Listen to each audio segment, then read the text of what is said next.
Alors, je vais essayer, si je rattrape mon souffle, pour...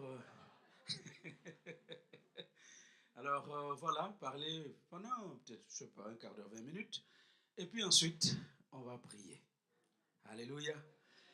Alors, ce matin, nous avons eu un excellent message. Et si vous n'étiez pas là, je vous encourage à aller sur le site. Merci pour vous asseoir. Merci à l'équipe de louange. Soyez bénis. Happy Sunday à vous. Hein? Voilà. Allez sur le site pour écouter le message. Alléluia. Les 4 niveaux d'intervention de la grâce de Dieu. Message apporté par Pasteur Marlène. Excellent message. Et pour conclure le message, j'ai encouragé ceux du culte du matin à prendre un petit bout de papier et à inscrire ce que vous voulez que Dieu fasse pour vous jusqu'au prochain Happy Sunday qui aura lieu le 2 décembre. Amen. Est-ce que vous m'avez compris? Donc avant de partir, soyez sûr que vous avez noté sur une feuille de papier que vous allez laisser. Nous allons prier pour vous chaque jour jusqu'au 2 décembre et nous attendons à ce que vous veniez témoigner le 2 décembre. Vous n'avez pas de papier? Pasteur Didier a les feuilles ici. Vous pouvez en prendre, n'est-ce pas, un petit papier et puis écrire. Amen. En tout cas, bienvenue à vous tous dans la maison de Dieu. Alléluia. Vous faites la joie de Dieu et vous faites notre joie. Gloire à Dieu. Bon retour à Marina, Tatiana, qui est là ce week-end. Alors, voilà, je ne vais pas te laisser gratuite aujourd'hui, donc prépare-toi à chanter avant de partir. Alléluia. Je vous ai promis, enfin ceux qui étaient là ce matin, qu'à midi, je vais vous parler du pourquoi Dieu ne nous laisse pas prendre toujours le chemin le plus court et le plus facile. Est-ce que vous vous êtes déjà posé la question? Dans votre vie de chrétien, est-ce que vous n'avez pas de temps en temps eu l'impression que le chemin est long et puis il est difficile? Et vous auriez aimé avoir un chemin court et très facile. En fait, dans tous les grands défis de votre vie, vous vous retrouvez toujours devant un choix entre 2 chemins. Devant tous les grands défis, il y a toujours 2 chemins qui se présentent devant vous. Prenons le cas des études. Vous entrez à l'université, il y a un chemin très court de réussir à tous les examens. Un chemin facile. Vous savez, ce serait quoi ce chemin-là? Comment? Un chemin facile, très court. Comment? Parlez. La tricherie, c'est bien. Ça, c'est un chemin court et très facile. Vous n'allez même pas au cours. Et puis, quand le jour arrive, vous allez, n'est-ce pas? Quelqu'un a dit aide-mémoire. Vous allez avec aide-mémoire et vous réussissez tous les examens. Mais imaginez-vous quelqu'un qui s'est inscrit pour faire des études de médecine et qui a passé les 8 années à tricher. Et on lui donne le diplôme de docteur. Et ce monsieur-là, vous l'avez comme médecin de votre famille.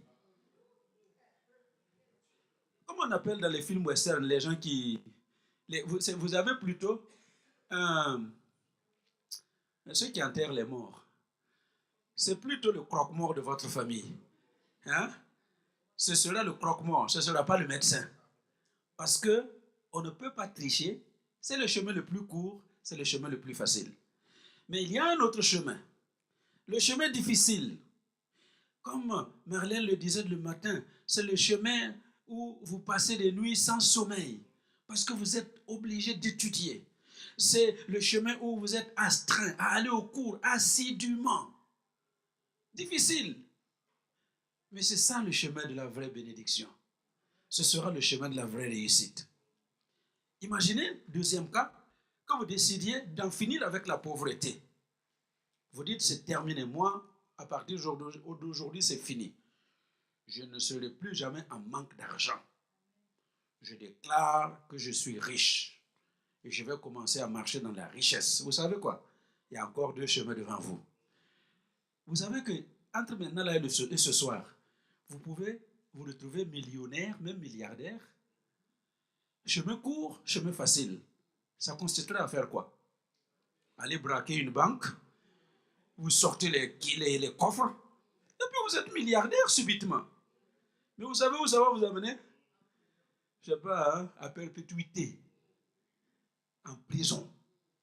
Mais le chemin le plus difficile, le chemin long, c'est le chemin du travail, à la sueur de ton front, où tu vas souffrir. Mais cette richesse-là, c'est elle que tu vas pouvoir laisser sur la terre pour ta postérité. C'est pareil dans la vie chrétienne. Devant tous les défis de la vie chrétienne, il y a toujours un chemin facile, un chemin court, un raccourci. Et il y a toujours un chemin difficile, un chemin long, un chemin compliqué, que j'ai lu ce matin dans Matthieu chapitre 7, versets 13 et 14. Matthieu 7, versets 13 et 14. Jésus dit, c'est Jésus qui parle, il dit, il y a 2 chemins. Il y a un chemin large et spacieux, et il y a beaucoup de gens qui entrent par ce chemin-là. Une porte large, un chemin, voilà, regardez. Verset 13, s'il vous plaît. Verset 13 d'abord.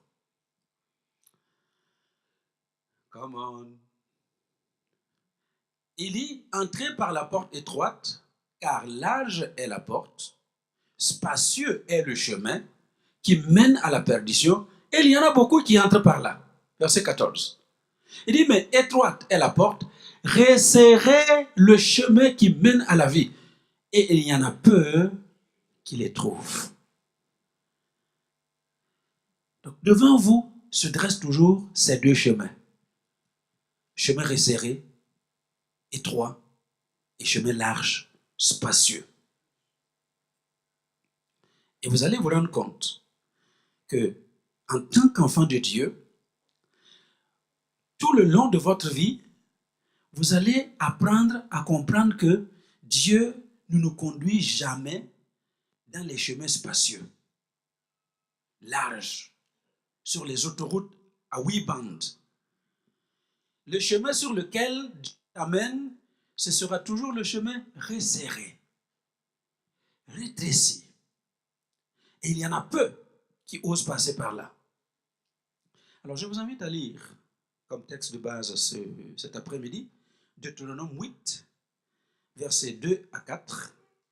Deutéronome 8, versets 2 à 4. Voyez, je vous invite à vous lever et nous lisons la parole de Dieu avec beaucoup de respect parce qu'il s'agit de la parole du Tout-Puissant, le Créateur du ciel et de la terre. La parole qui ne peut pas sortir et retourner à Dieu sans accomplir son effet. Cette parole qui est capable de juger nos sentiments et de transformer notre vie. C'est de cette parole qu'il s'agit. Voilà ce que Dieu dit dans cette parole. Souviens-toi de tout le chemin que l'Éternel, ton Dieu, t'a fait faire pendant ces 40 années dans le désert, afin de t'humilier et de t'éprouver pour savoir quelles étaient les dispositions de ton cœur et si tu garderais ou non ses commandements. Il t'a humilié, il t'a fait souffrir de la faim et il t'a nourri de la manne que tu ne connaissais pas et que n'avaient pas connu tes pères, afin de t'apprendre que l'homme ne vit pas de pain seulement, mais que l'homme vit de tout ce qui sort de la bouche de l'Éternel. Ton vêtement ne s'est point usé sur toi, et ton pied ne s'est point enflé pendant ces 40 années. Amen. Seigneur, ceci est ta parole. Et je suis incapable de la comprendre tout seul, encore moins de l'exposer à ton peuple. C'est pourquoi, en cet après-midi, je me livre entièrement à toi.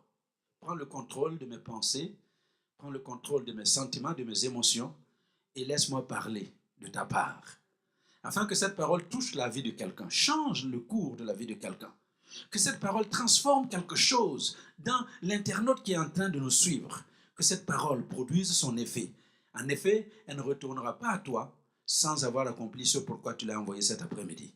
Bénis ton peuple, glorifie ta parole, sanctifie ta parole, guéris ton peuple et annonce-lui de bonnes nouvelles ce matin au nom de Jésus. Amen. Alléluia. Alors, je vous invite à prendre place. Donc, vous avez lu avec moi, Dieu parle à Israël et il dit, souviens-toi. Souviens-toi. Souviens-toi, il dit, de tout le chemin. Tout le chemin. Souviens-toi d'où tu es parti. De l'Égypte. Quelles sont les étapes par lesquelles tu es passé. Souviens-toi de tout ce chemin-là. Ça a été un long chemin. C'est pour nous dire que le chemin par lequel le Seigneur va t'amener, ça ne va pas être un petit chemin, un court chemin, c'est un long chemin. Dis à ton voisin après toi, le chemin est encore long. Le chemin est encore long. Il parle de ce long chemin pendant ces 40 années. Pendant ces 40 années. 40 ans. 40 ans. Ce n'est pas un an. Hein? 40 ans.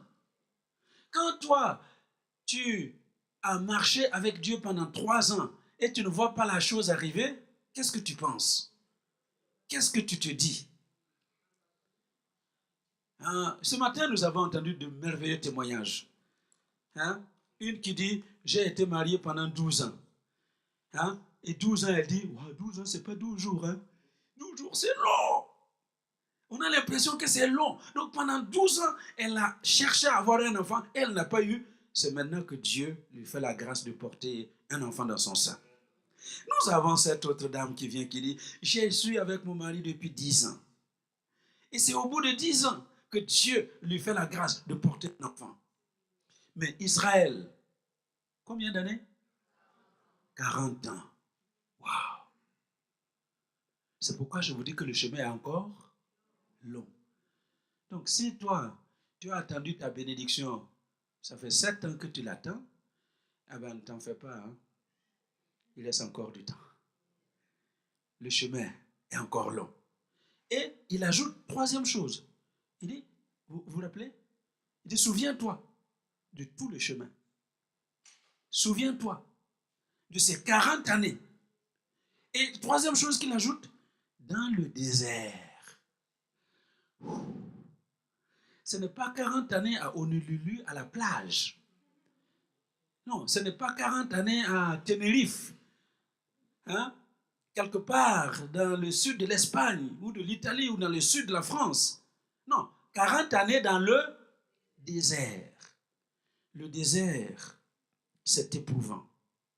Le désert, c'est la solitude. Le désert, c'est un chemin solitaire. Est-ce que vous m'entendez? Il dit, vous avez été 40 ans dans le désert. Sur ce chemin solitaire, écoutez, le chemin sur lequel le Seigneur te conduit, tu vas te retrouver souvent à être seul. Solitaire. Dans la solitude. Où tu as l'impression qu'il n'y a personne autour de toi. En effet, le Seigneur a choisi de te conduire toi tout seul. C'est pas, il n'a pas appelé les autres. Et toi, tu n'es pas venu accompagner les autres. Tu es venu pour marcher ton chemin, pour poursuivre ton chemin. Et quoi qu'il arrive, tu es dans ce chemin solitaire.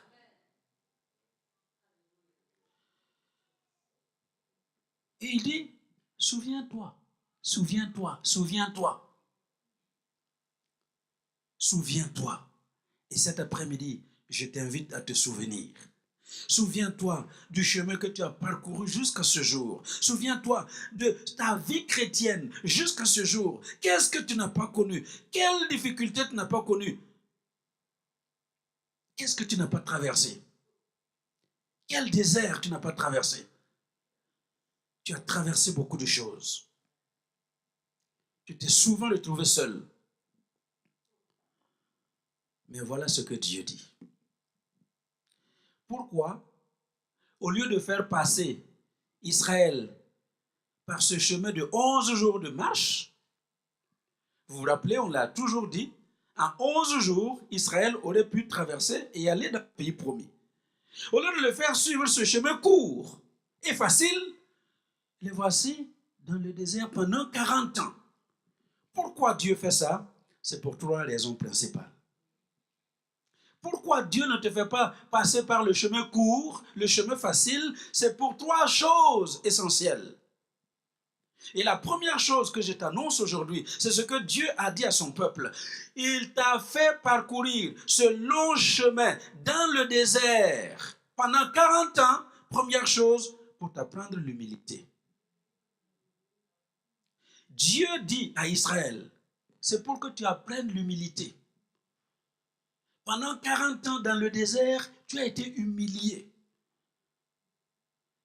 Vous savez pourquoi? Parce que quand nous entrons dans une forme de bénédiction que Dieu nous envoie, il y a des moments où on peut se sentir un peu orgueilleux. Ah oui, depuis que je me suis converti, oh, les choses ont changé. J'ai commencé à jeûner, à prier. Chaque année, je jeûne 188 jours. Et puis, vous voyez, voilà ce que Dieu fait pour moi. Alors, on commence à prendre le gros coup. Et puis, vous savez, chez moi, il n'y a pas besoin de palabres. Quand je pose les mains, il y a ça, il y a ci, il y a ça, il y a autant de choses qui se passent.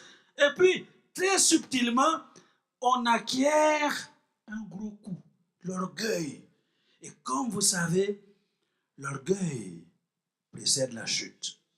Mais l'humilité précède la gloire. Alléluia. Dans la Bible, j'ai le cas de deux hommes comme ça que je veux juste vous citer. Vous pouvez lire à la maison. C'est le cas de Nebuchadnezzar. Dans Daniel chapitre 5. Daniel 5, versets 18 à 21. Daniel explique à Nebuchadnezzar, enfin à son fils Belshazzar, ce qui s'est passé avec son père Nebuchadnezzar. Il dit, ô roi, le Dieu suprême avait donné à Nebuchadnezzar ton père l'empire, la grandeur, la gloire, la magnificence. Et à cause de la grandeur que Dieu lui avait donnée, tous les peuples, les nations, les peuples de toutes les langues étaient dans la crainte et tremblaient devant lui. Le roi faisait mourir qui il voulait. Il laissait la vie à celui qu'il voulait. Il élevait ceux qu'il voulait. Il abaissait ceux qu'il voulait. Écoutez. Donc, qui est-ce qui lui a donné tout ça? Rapidement, qui est-ce qui lui a donné tout ça?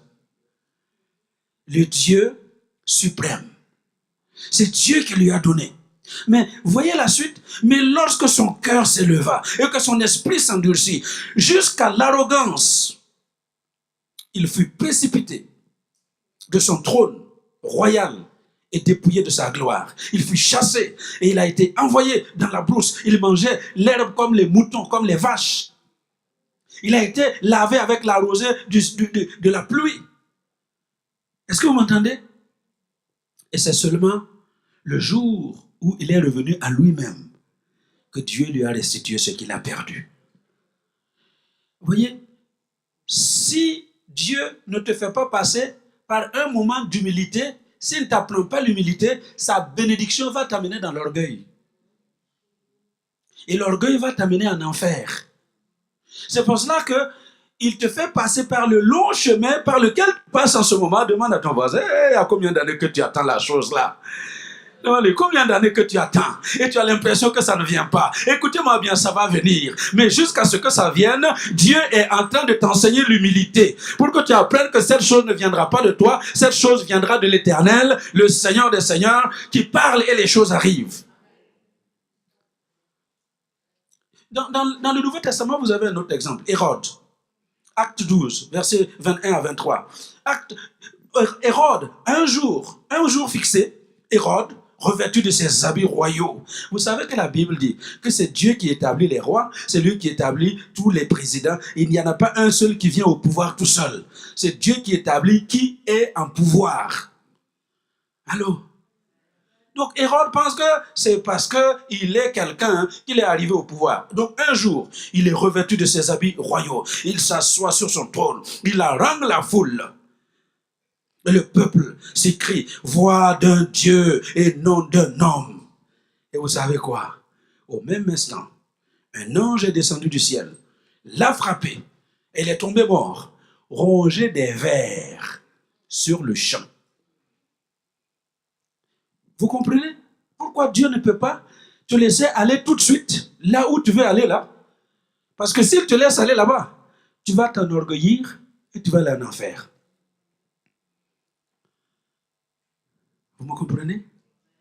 Donc, première raison pour laquelle Dieu ne te laisse pas prendre le plus court chemin et le chemin le plus facile, c'est pour t'apprendre l'humilité. Deuxième raison, il dit, souviens-toi de ce chemin pendant 40 ans dans le désert, parce que Dieu t'a envoyé pour éprouver. Dieu, deuxième raison, il veut éprouver notre relation avec lui. Et il doit savoir quelles sont tes motivations. Il y a des gens qui suivent Dieu comme dans le Nouveau Testament parce que Jésus multipliait les pains et les poissons. Comment? Qui ne voudrait pas suivre un Seigneur comme lui là? Hein? Vous avez faim, 3 jours, vous n'avez rien mangé, vous n'avez rien bu, tout le monde est affamé, et puis il arrive à lui donner moi les 5 pains et les 2 poissons. Oh, gloire à toi, mon Père, merci. Et puis, poum, poum, poum, poum, les poissons se sont multipliés, le pain se multiplie, les gens ont mangé. Vous allez retourner chez vous là où vous allez devoir aller travailler 8 heures, hein, comme ça, pour gagner 1300 € là chaque mois. Non. Si j'ai un Seigneur, chaque jour qui me donne à manger, ben, je vais le suivre. Donc il y a des gens qui suivent Jésus pour ce qu'il gagne. Et aujourd'hui, malheureusement, dans l'église de Jésus-Christ, la plupart des gens viennent à l'église pour ce qu'ils peuvent gagner. Même toi là. Dis à ton voisin, même toi là. Hein, tu es ici parce que tu veux gagner quelque chose, n'est-ce pas? Hein, il y a très peu de gens qui suivent Dieu parce qu'il est Dieu. Très peu de gens viennent à Dieu parce qu'il est Dieu. Je ne peux aller nulle part. Je ne peux dépendre de personne. Et lui, si ce n'est pas de lui, je ne suis rien. Alors Dieu doit t'amener sur un chemin, pas court, pas facile, un long chemin, difficile, pour éprouver ta relation avec lui. Pour que vous arriviez un jour à être comme cet homme dont vous connaissez peut-être l'histoire, le fameux cantique « It is well with my soul ». Vous connaissez ce cantique-là? Quel repos en français. Quel repos. Vous connaissez l'histoire de ce chant? Vous ne connaissez pas? Il n'y a que Tatiana qui a fait une étude là-dessus parce que c'est ce qu'elle fait maintenant. Ce monsieur qui s'appelle Stafford,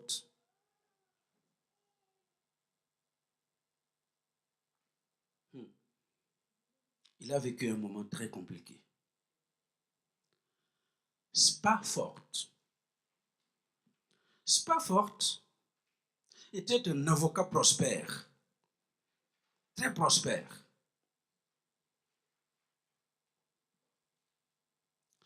À Chicago.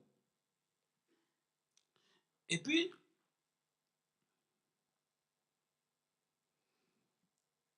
à un moment donné, son seul fils, il avait 4 filles et un fils.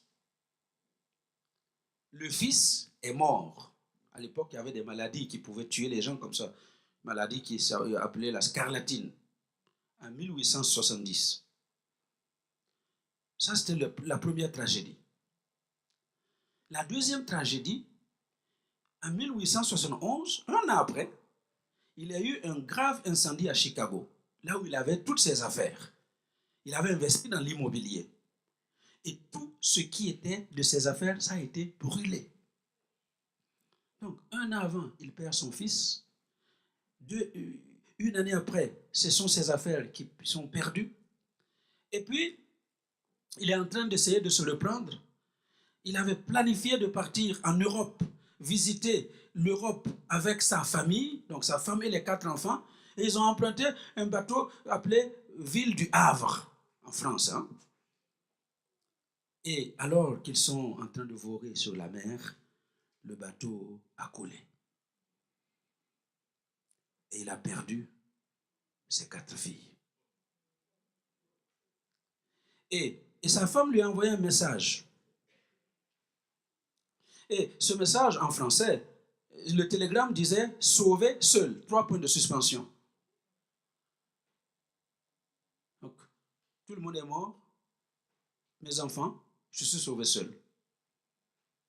Et alors que Spafford est en train de voyager des États-Unis vers l'Europe, en bateau, quand ils sont arrivés à l'endroit où le bateau Ville du Havre a coulé, alors qu'il voyait cet endroit où ces 4 filles sont censées mortes, c'est là qu'il a l'inspiration et il écrit « It is well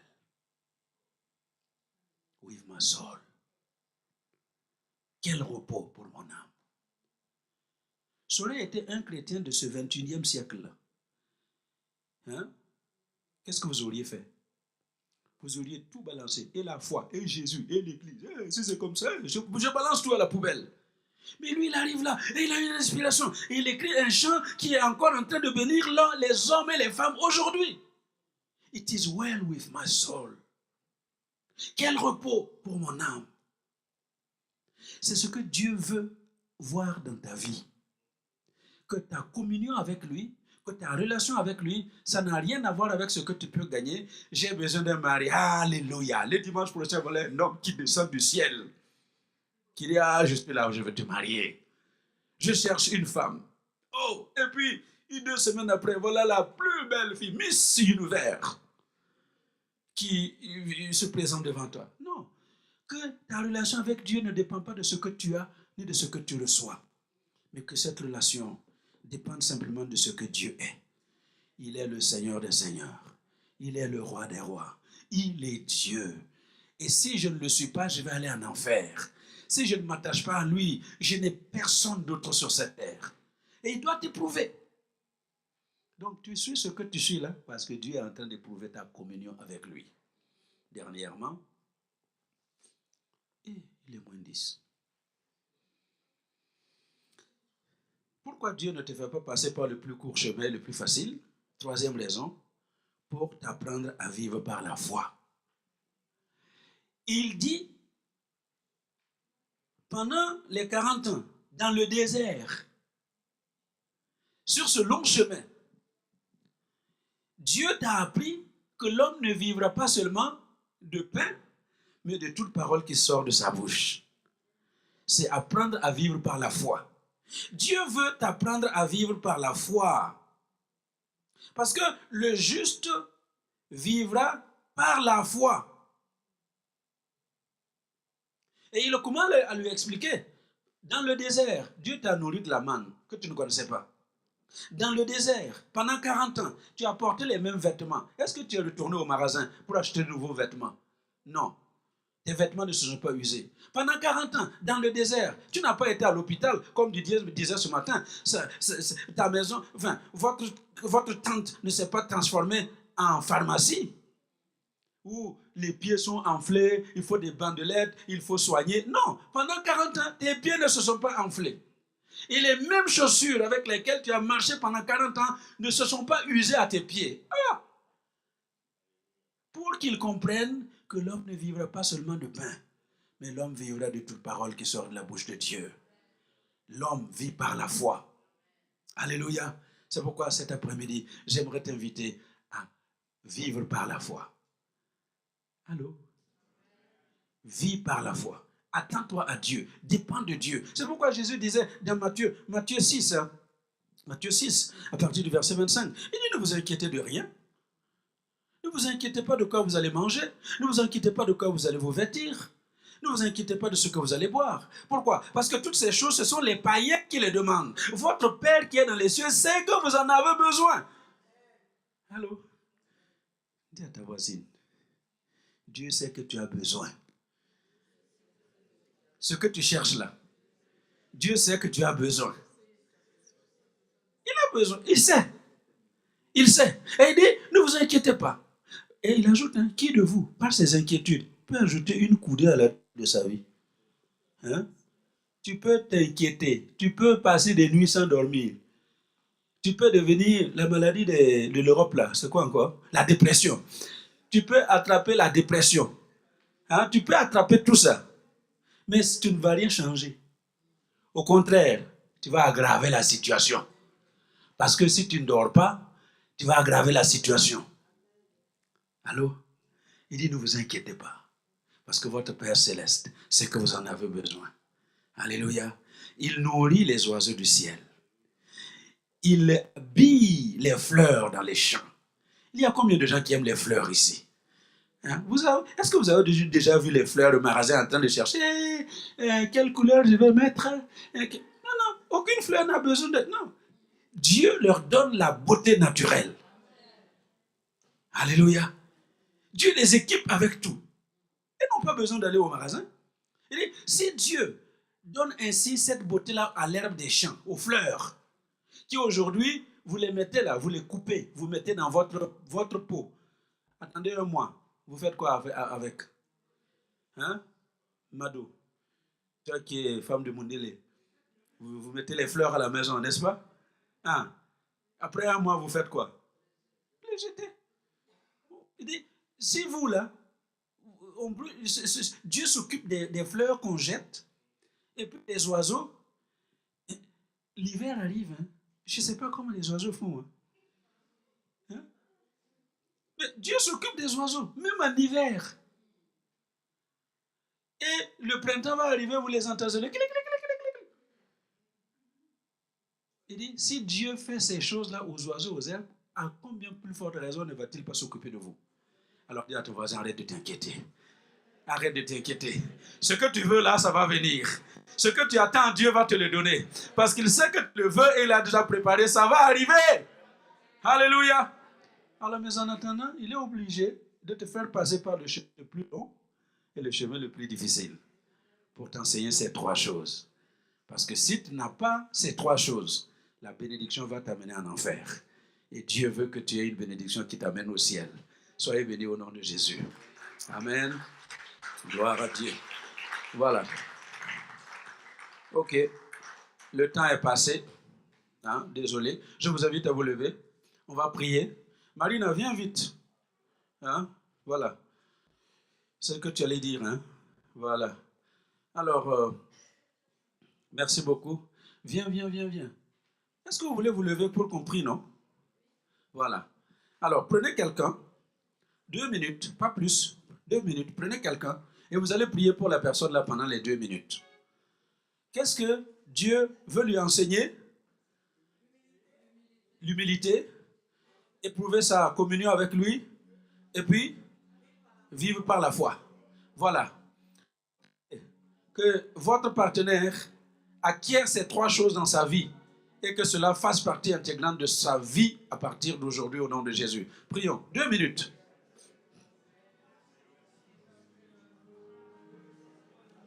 Baba sekele ribi amboloro baraba santa yantoro baba sereki yandala raba baraba santa yara.